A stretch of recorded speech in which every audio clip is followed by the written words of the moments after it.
It usually begins quietly. A friendly smile, a calm tone, someone who seems honest, kind, maybe even caring.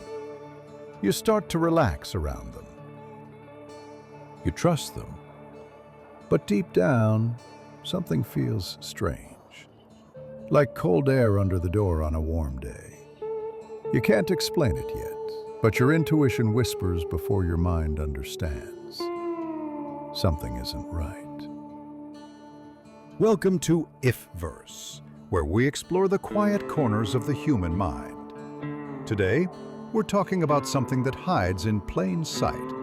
5 psychological signs of an evil person. Not the kind from horror movies, not the obvious villain with a dark look, but the kind that walks among us, smiling, patient, polite, waiting. Sometimes it's the person who listens to you, helps you, tells you what you want to hear. Real evil doesn't need to scare you, it just needs to get close enough to understand you. The first sign is fake empathy. They act like they care, but it's all performance.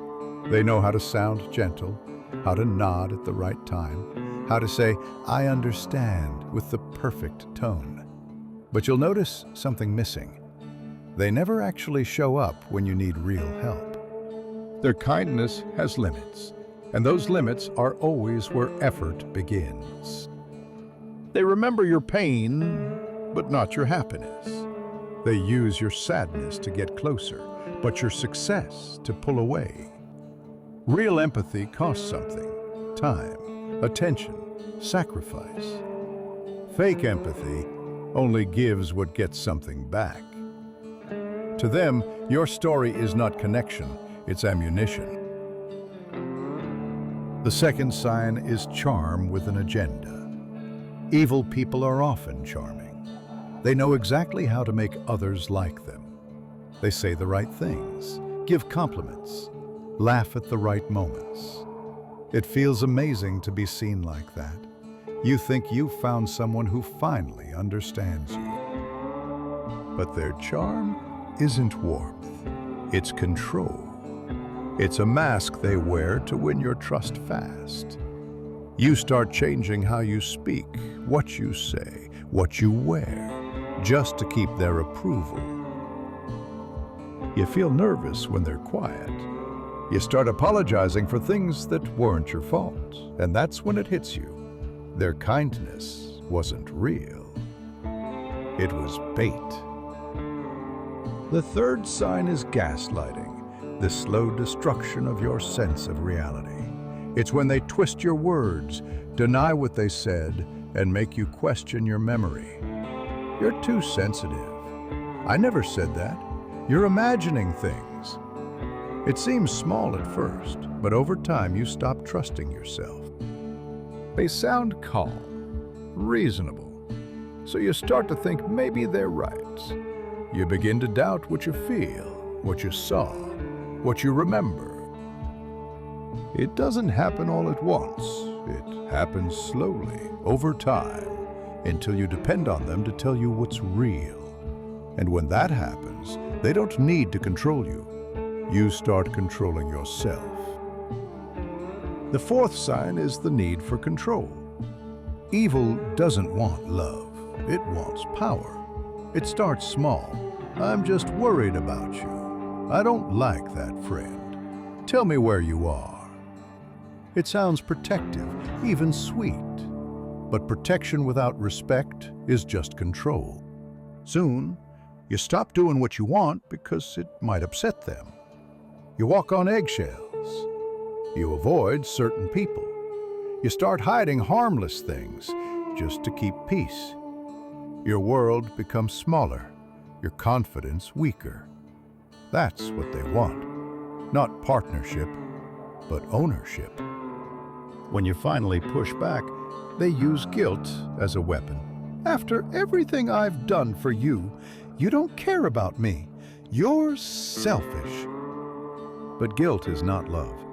It's control disguised as care. And the fifth sign, the absence of guilt. This one is the clearest. When normal people hurt someone, they feel bad. They try to make it right. Evil people don't. They move on like nothing happened. They rewrite the story so that you become the villain. They'll say you misunderstood, that you're dramatic, that you caused the problem. They believe their own lies. They see every situation as a game to win, not a bond to protect. To them, guilt is weakness.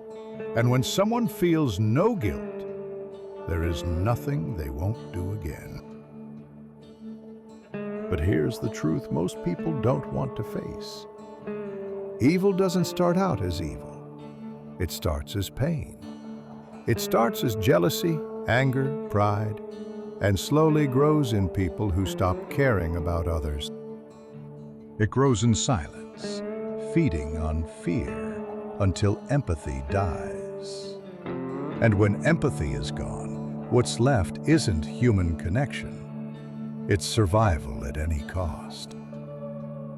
If you've ever walked away from someone feeling small, drained, or confused, that's not paranoia.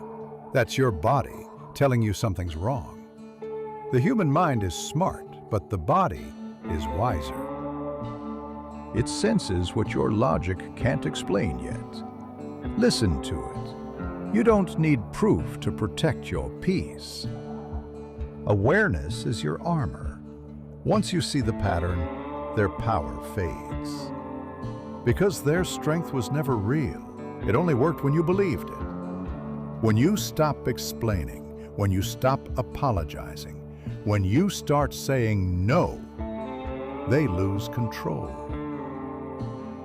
Boundaries aren't cruelty. Boundaries are clarity. Saying no isn't rude. It's how you keep your sanity. Evil feeds on confusion and silence, but it can't survive in truth and light. So don't get fooled. Evil doesn't always come with horns or darkness. Sometimes it walks in quietly, wearing a friendly smile. It listens, it learns, it waits. Pay attention to what people do when you stop giving. Watch who stays kind when they can't use you. The world isn't full of monsters. Most people are flawed but good, trying, learning. But the few who aren't can cause real harm if you let them too close. Seeing them clearly isn't fear, it's freedom. Once you see through the mask, once you understand what you're dealing with, you'll never be fooled again. Awareness turns fear into strength. Stay aware, stay free, stay awake. Write in the comments, have you ever trusted someone who smiled but made you doubt yourself? Did you realize it too late or just in time? This is the If verse, where truth is never loud, but always waiting to be found. Thanks for watching, and subscribe if you liked the video.